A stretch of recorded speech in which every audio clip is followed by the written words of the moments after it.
King Daeron the Good did much to mend the damage his father, Aegon the Unworthy, had done during his reign. But more than that, he'd finally completed Aegon the Conqueror's dream and united Westeros under one king for the first time, and also put down the first Blackfyre rebellion, started by his bastard half-brother, Daemon Blackfyre. In the years after, Daeron continued his work, that is until the Great Spring Sickness ravaged Westeros, taking the life of the king, as well as countless lords and small folk in the year 209 AC. That same terrible year of 209 AC was the year King Daeron II's second son, Prince Aerys, assumed the Iron Throne. Aerys himself had never imagined he would be king, being the second son, but his elder brother, the fierce warrior Prince Baelor Breakspear, was killed at the tourney of Ashford Meadow in a trial of 7 on behalf of a no-name hedge knight. With the death of Baelor and Baelor's 2 sons, Aerys suddenly found himself heir, with his father dying only months after Aerys became Prince of Dragonstone. In truth, Aerys never had time to prepare physically or mentally for his new role or the idea of being king, and in truth was singularly ill-suited to sit the Iron Throne. But to his credit, King Aerys I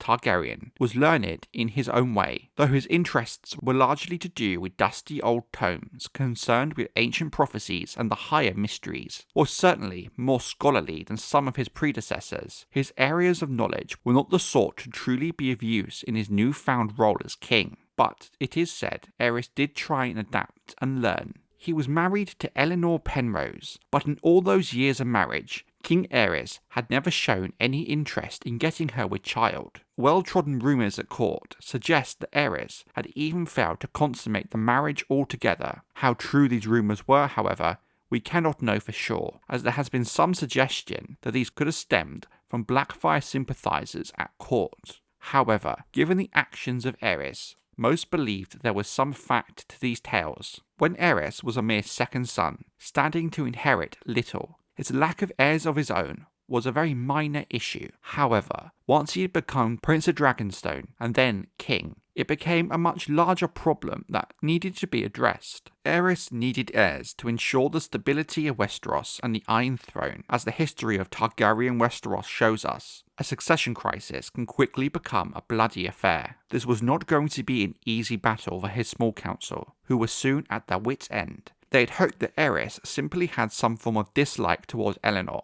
that moved him to never share her bed, and thus they urged him to put her aside and to take another wife, one of his own choosing and to more of his liking, but the king would not hear of it. This in itself has led to countless amounts of speculation, as there was never any record of Aerys even having a mistress, or that he had any interest in women whatsoever. Thus the small council were left in a tricky position, as they were in truth there to serve at the king's pleasure, and the king's will was the king's will. Donning the crown during the Great Spring Sickness, there was no lavish coronation, given how infectious the sickness had become. But even so, from what we know of Aerys as a man, he would likely have had little desire or interest for the lavish ceremony of his predecessors. King Aerys I inherited a realm in turmoil from the first. While most of the major cities in Westeros were struggling with the sickness, save for those in the Vale and Dorne, as they made the sensible decision to close the mountain passes. But King's Landing in particular, as a trade hub, was hit hard. It is said that 4 in 10 succumbed to the sickness. A strong man could wake up healthy and full of energy in the morning, and be dead by the evening. So swiftly did this plague strike.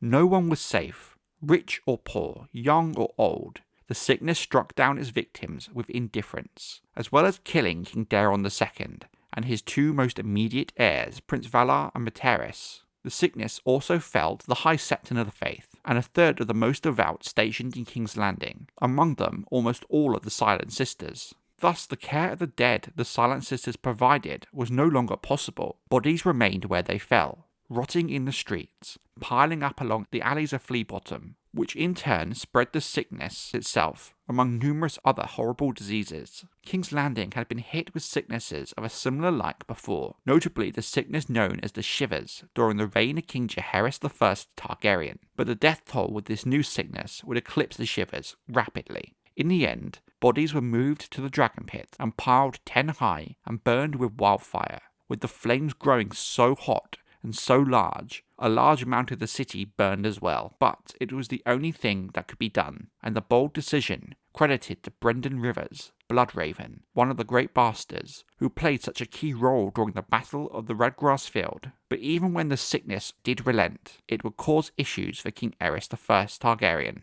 Many of the hostages who were taken in the wake of the first Blackfyre rebellion were felled by the sickness, and this in turn would give the Blackfyre sympathizers confidence to start the process of rallying support for a second attempt at a rebellion once more. On top of this, Aerys also had many other pressing issues to manage. While the plague was certainly one of the huge problems King Aerys inherited when he took the throne, hardly had the plague begun to ebb and lessen did Daeron Greyjoy, Lord of the Iron Islands, send his ironborn ships reaving and pillaging up and down the shores of the Sunset Sea. Given the devastation in the realm, Daeron was free to raid and pillage as he pleased, and meanwhile, across the narrow sea, Aegor Rivers, bitter still, plotted with the surviving sons of Daemon Blackfyre.